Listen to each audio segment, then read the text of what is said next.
Have you had this experience?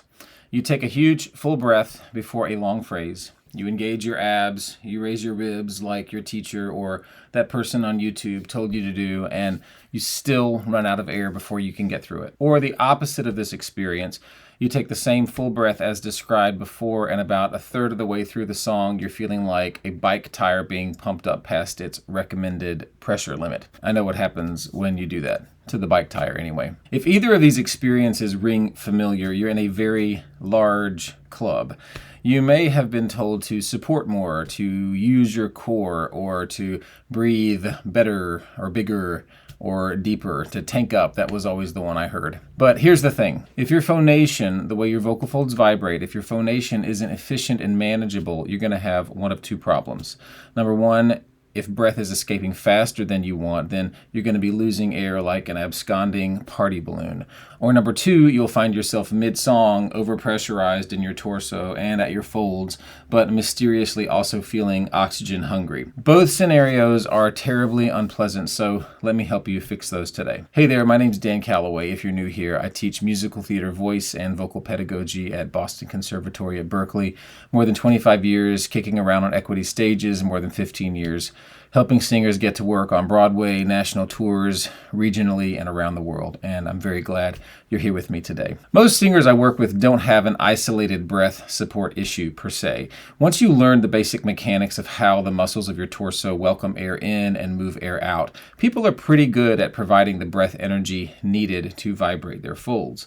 And, as I often say, there are different ways to support different kinds of singing. The problem almost always comes down to uncoordinated systems, especially at the level of phonation. I touched on this last week in the video about the three levers: alignment, phonation, and resonance. And today we're going to zero in on your folds, your phonation. Your vocal folds act as a valve, something that regulates the movement of a fluid. And according to physics, your exiting carbon dioxide is a fluid. They, your folds, regulate how fast your air moves out. If there's a very open phase, meaning they're spending more time apart than together in the vibratory pattern, you'll lose air quickly. If they're in a very closed phase, meaning they're spending more time together than apart in the vibratory pattern, you'll use air more slowly. If this is overemphasized, you could feel pressure build up. It's kind of like the world's strongest, largest thumb over the end of a garden hose.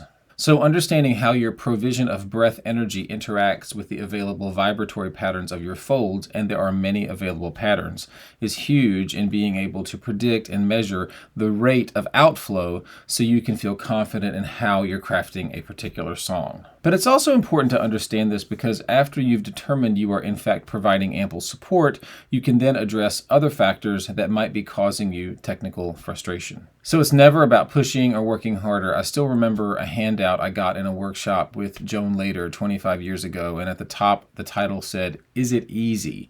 And I remember that forever shifted my concept of singing. I'd had great teachers to help me make free and balanced sounds, but I had never once considered that singing could feel easy, and that ease should be a benchmark of sensation I should be aiming for and following. So the same applies here. Every sound we play with and try out, we want to ask, is this a sound I'd be happy to make over and over every day? This tunes your body into feeling for sustainability and even letting your singing vibrations have a regenerative and therapeutic effect. There's a singer I teach at the conservatory who had vocal surgery a couple of years ago, and so the cells of her folds and around her folds often get scared because they've been through a trauma. So I'll often invite her just to roll her eyes at me and say, "Dan says singing is a therapeutic act." And so that way she doesn't have to believe it herself, but she can say that's something that I'm saying. And she starts to reframe singing as something that generates more strength, more ability, rather than taxing the instrument. So let's talk specifically about getting your phonatory system communicating well with your respiratory system. Let's walk through three basic phonation types. So go with me on these. You can sing along or pause the video and mimic. So let's start this phrase and this vibratory pattern. If I loved you, time and again I would try to say all I'd want you to know. We can call this a tone with audible air. we can call it aspirate, we could call it breathy. If I'm not providing ample air support, we may call it hypofunctional. So let me make this distinction for you real quick. Here's hypofunctional phonation. Okay.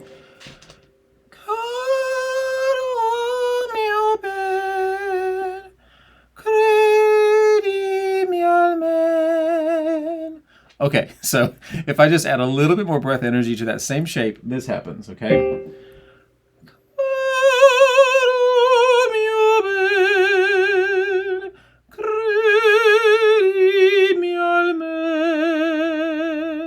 All right, hypofunctional phonation literally means that there's not enough breath energy being delivered to the vibrating system. And so it's going to give you a lot of like wet dish rag energy. You can empathetically feel it. As opposed to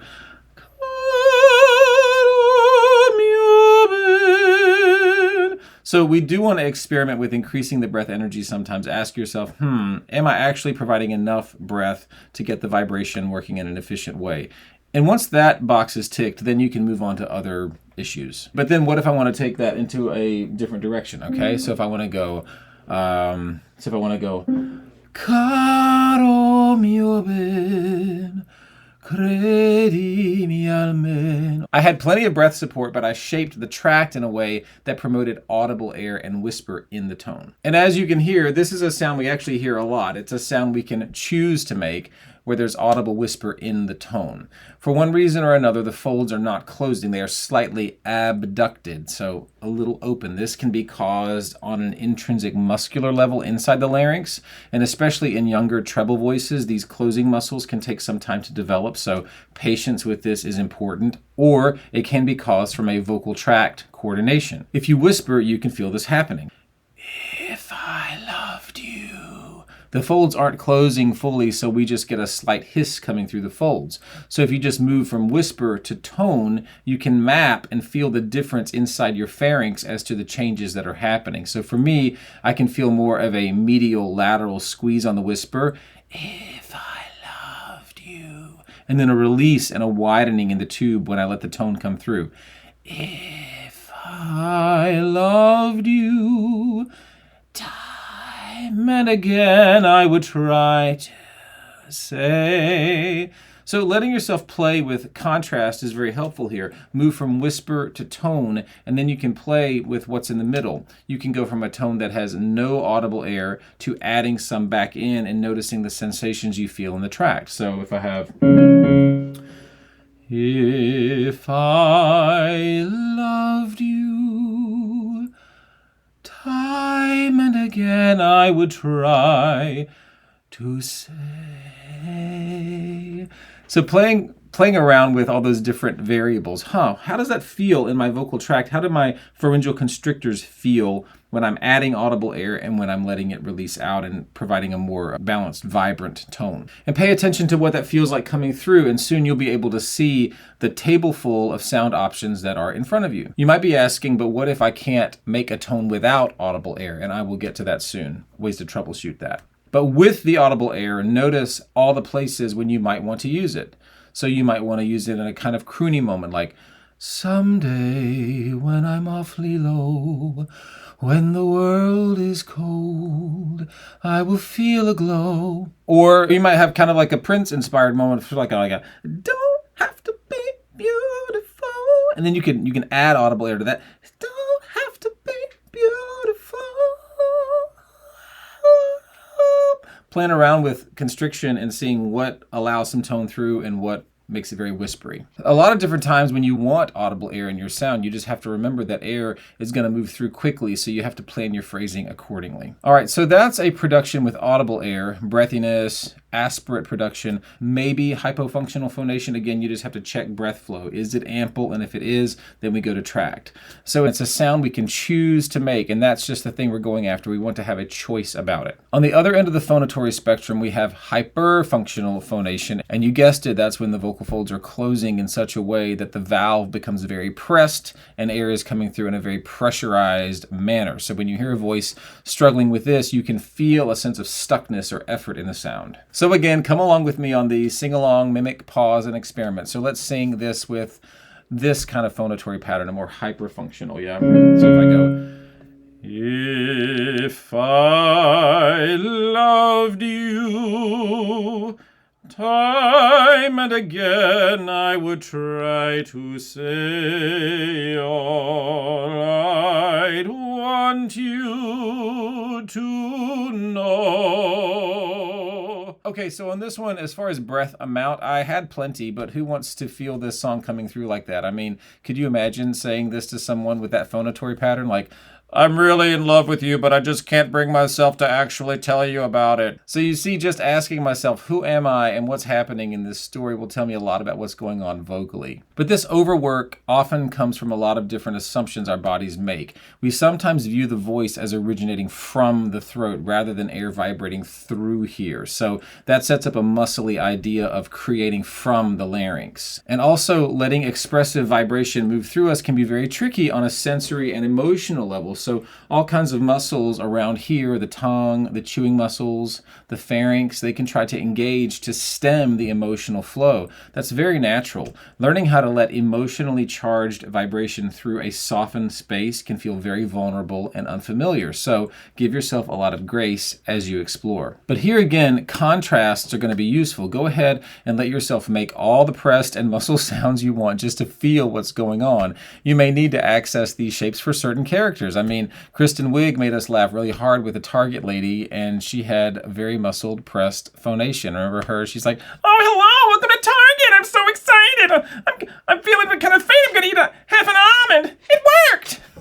But you could coordinate that in a sustainable, repeatable way, then boom, you could make that sound. That could be a character that you play. So just play with all the contrasts. So you could do the Target lady singing If I Loved You, right? If I loved you, time and again I would try to say. So I can engage that, and then take a trip back to Breathy Town. If I loved you, time and again I would try to say. How does the tract feel? Notice that you have agency over these changes. If I loved you. Pay attention, you could actually make those changes. And it's so funny with singers. I feel like I call it your face will stick like that syndrome, where a lot of times when you're a little kid and you're making an ugly face, and a grown-up will say your face is going to stick like that. I feel like singers get that way with our voice. We feel like if we make one coordination that our voice is going to stick like that, and it's just not true. You can coordinate your voice one way or the other. Obviously, the way you practice matters, but don't be afraid of trying different things with your voice. So crafting vocal shapes is a lot more related to being a kid, making up characters on the playground than we think. And this way of playing shows you all kinds of possibilities. The other problem that comes into this way of phonating is because you're actually moving less air through, you're likely not going to use the full tank amount. So you'll be left with unprocessed air in the lungs, and you might be inhaling on top of that. So your body isn't getting to do its normal oxygen exchange. And so that's super unpleasant as well. You want to map your phrases so that you can take in the air you need for the phrase, use that amount, and then breathe in the next needed amount. Your body starts to really intuit it, and you can really build in procedural memory song by song, phrase by phrase. So we've played around with a lot of air escape and then really clamped down the valve so that the airflow is super stingy and pressed. So now, what if we allow ourselves to move into the balance and efficiency zone? With what you've experienced with the breathy and the pressed, what if you let yourself split the difference? The flow of the breathy meets a gentler muscularity than what you were experiencing in the overly pressed. So let them work together. So try this with me, or again, pause and experiment. Time and again I would try to say all I'd want you to know. Or if you're going to try it treble, if I loved you, time and again I would try to say all I'd want you to know. A little trickier on the top there. But you can feel there's a free flow of air and what feels more like a 50-50 closed to open phase or ratio in your vibration. That's truly balanced. So there's respiratory generosity and vibratory balance. Let your body feel and experience these different ways of working, and you'll find it can decide what jobs are right for what sounds. So this is really about choice and freedom. Freedom from worrying you won't make it to the end of a phrase, freedom from overworking your body, freedom to use your breath as an expressive tool, and the realization that you have all kinds of choices and coordinations available to you. So now you can try all these together. Go with me on this. We're gonna do 3 ways. We'll go breathy first, okay? Once upon a time there was light in my life, but now there's only love in the dark. Nothing I can say, a total eclipse of the heart. Okay, so breathy moves air through very fast. So now let's go super pressed. Okay, let's see if I can do it. All right. Once upon a time there was light in my life, but now there's only love in the dark. Nothing I can say, total eclipse of the heart. So I can see, I can overpress if I want to. It's available to me, all right? And then let's balance it, yeah? Once, Goldilocks in the middle. Once upon a time there was light in my life, but now there's only love in the dark. Nothing I can say, total eclipse of the heart. So look, ask yourself which one gave you the most room to breathe, which one felt most expressive and honest. But look, let yourself do the things. Which one reflects the stylistic choice that you want to make, and keep experimenting and see all the points along the continuum of phonation that you can visit. And remember to play.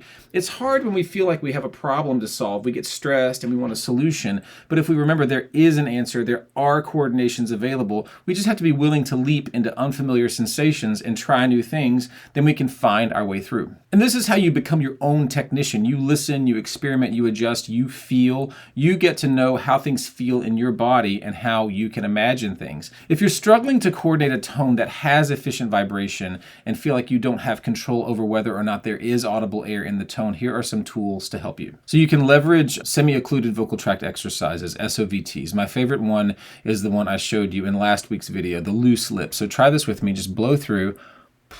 Let your lips gently close over your teeth and let the air just move through easily. And you can usually talk and sing through this shape very well. So give the phrase a try through here. The backward air pressure will help your vocal folds balance, and then you can switch over to acoustic shaping tools. So let's go back to If I Loved You. Usually the escaped air is happening in mode 2 head voice. So I'll go.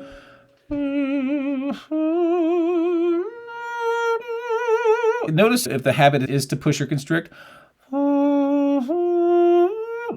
The loose lips, kind of gives you a little nudge of air pressure backward that helps the pharynx to just really relax and then open up as a result. The pharynx can only constrict. When it's relaxed, that's in its most resonant neighborhood.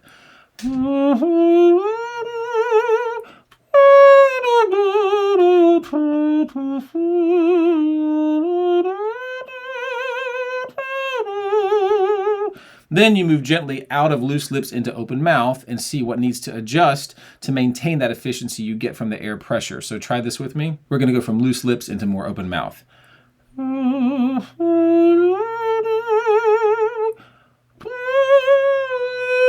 again I would try to say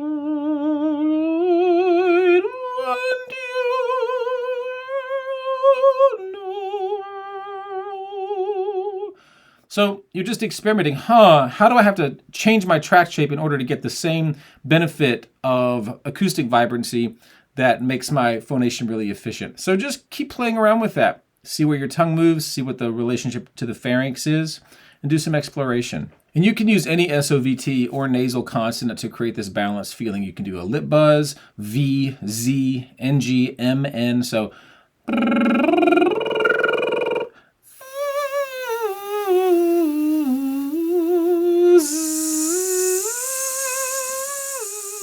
and then through the nose.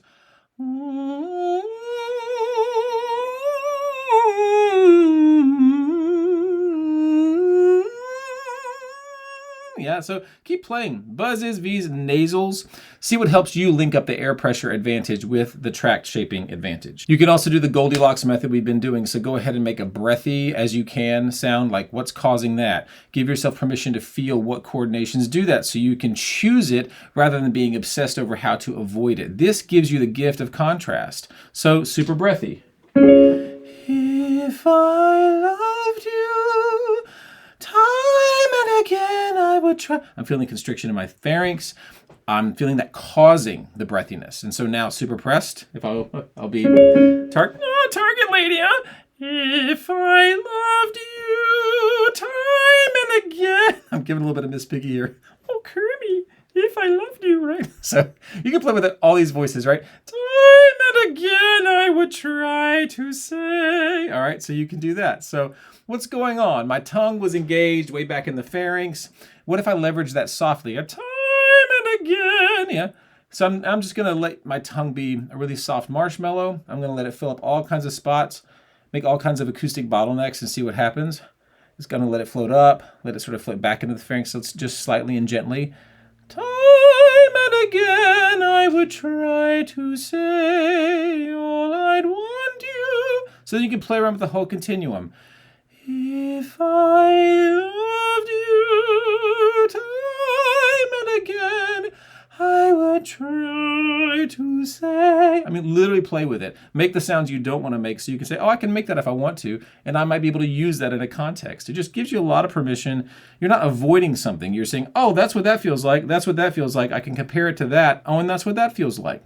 So you're not in this like one right answer zone. You're like, oh, this might be the way I want to sing most of the time, but there might be an occasion where I want to be the target lady singing If I Loved You, okay? And a mental reframe is really important. I think breath delivery should always feel generous, even if it's coming out slowly. So it's an offering of communication. It's not about holding back air. It's about letting a vibrational flow through you. And you can experiment with all kinds of different things to see what the effects are. And then you have more and more choices.